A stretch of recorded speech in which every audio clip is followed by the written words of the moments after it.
आंबट गोड तिखट खमंग असा जाड पोह्यांचा चिवडा बनवून तयार आहे। कमी तेलात होतात। 2 ते 3 आठवडे मस्त टिकतो।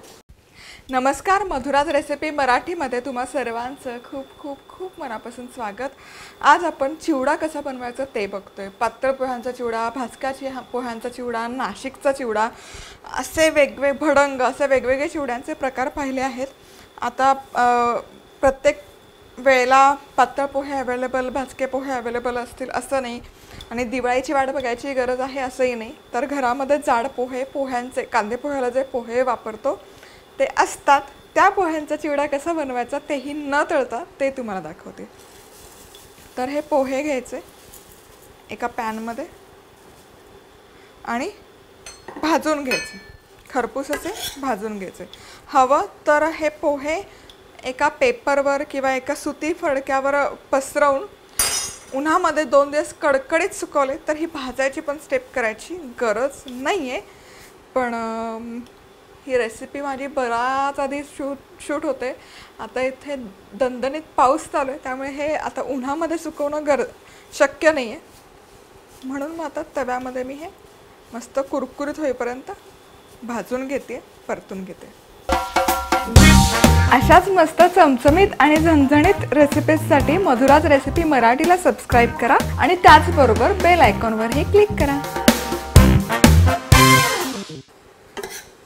चला तर मग फक्त एक 7 ते 8 मिनिट इथे पोहे मी भाजून घेतलेत।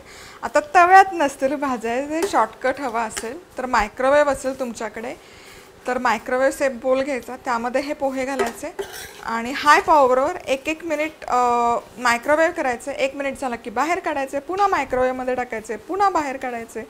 एक 3 ते 4 मिनिटात मस्त चुरचुरीत होतात।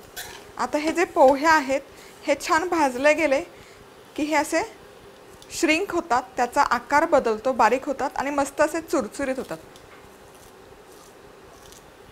येतं ऐकू? किंवा ते तुटतात, पटकन क्रश होतात। हे बघा, याचा अर्थ पोहे आपले मस्तपैकी भाजून झालेले आहेत। आता काय करायचं? आता हे काढून ठेवूयात। कढईमध्ये 1 चमचाभर तेल गरम करून घ्यायचं। तेल व्यवस्थित गरम झालं की मोहरी घालायची, अर्धा चमचा, मस्त खमंग अशी फोडणी बसली पाहिजे। मोहरी तडतडली की मग पुढचे जिन्नस। मोहरी तडतडायला सुरुवात झाली की अर्धा चमचा जिरं घालायचं, जिरं ही मस्त फुललं पाहिजे। हिंग, आता जे ओले जिन्नस आहेत ते आधी घालायचे, म्हणजे त्यातलं मॉइश्चर जे आहे ते निघून जातं। हिरवी मिरची, लसूण पाकळ्या, ऑप्शनल आहे, नाही लसूण घातला तरी चालेल, पण मला तो तळलेला लसूण दाताखाली आला ना चिवडा खाताना की भारी आवडतं, म्हणून मग मी घालते। हे फक्त 1 मिनिटभर फ्राय करायचं। आता हे मिनिटभर फ्राय करून झालं की कच्चे शेंगदाणे लो टू मीडियम हीटवर ही सगळी प्रोसेस करायची।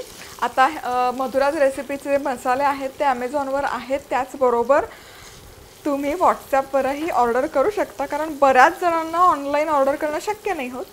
त्यामुळे ही सुविधा खास तुमच्यासाठी 9136822224 या नंबरवर तुमचं पूर्ण नाव आणि पत्ता मेसेज करा आणि मसाले घरपोच पाठवण्याची सोय करण्यात येईल।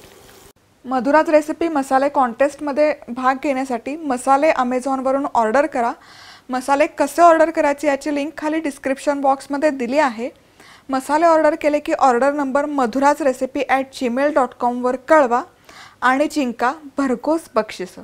तर इथे हे बघू शकता, कढीपत्ता मस्त असा चुरचुरीत झालेला आहे, लसूणलाही हलकासा सोनेरी रंग यायला सुरुवात झाली आहे, शेंगदाण्यालाही हलकासा सोनेरी रंग यायला सुरुवात झालेली आहे। आता यामध्ये आपण काजूचे काप घालूयात। काजू पटकन तळून होतात, त्यामुळे ते सगळ्यात शेवटी घालायचे। तर काजूचा रंग बदलेपर्यंत आपण हे सगळं फ्राय करून घेऊया। चला तर मग इथे बघू शकता तुम्ही, काजूलाही मस्त असा हलकासा सोनेरी रंग यायला सुरुवात झालेली आहे। आता गॅस कमी करायचा, लो हीटवर घ्यायचा करून, आणि यामध्ये आपण घालतोय हळद। हळद सगळ्यात शेवटी घालायची, कारण ती सुरुवातीला टाकली तर करपण्याची शक्यता असते। आता हे मिक्स करून झालं की यामध्ये हे जे पोहे आपण भाजून घेतले होते हे घालूयात. मिक्स करायचे.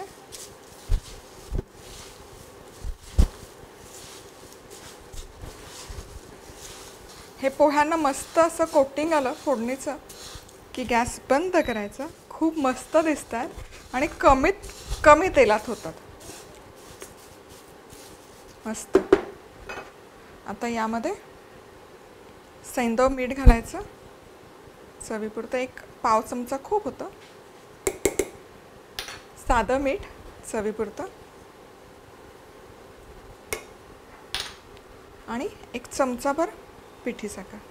आंबट गोड तिखट असं मस्त करून घ्यायचं आणि मिक्स करायचं.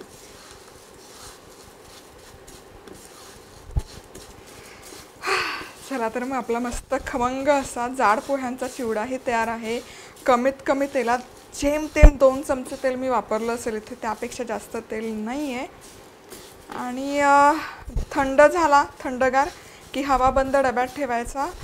2 ते 3 आठवडे मस्त टिकतो. पाऊस असेल तर बघा, रूम टेम्परेचरला ठेवला तर ते साधळू शकतो, मऊ होऊ शकतो. म्हणून मी कायम सांगते की दिवाळीचा पदार्थ, तळणीचा पदार्थ हवाबंद डब्यामध्ये ठेवणं गरजेचं आहे. सबस्क्राईब केलं नसेल तर जरूर सबस्क्राईब करा. आणि पुन्हा भेटूयात अशाच एका खमंग खुसखुशीत रेसिपीवर. तोवर मस्त राहा, खुश राहा, आनंदी राहा आणि सगळ्यात महत्त्वाचं खात राहा.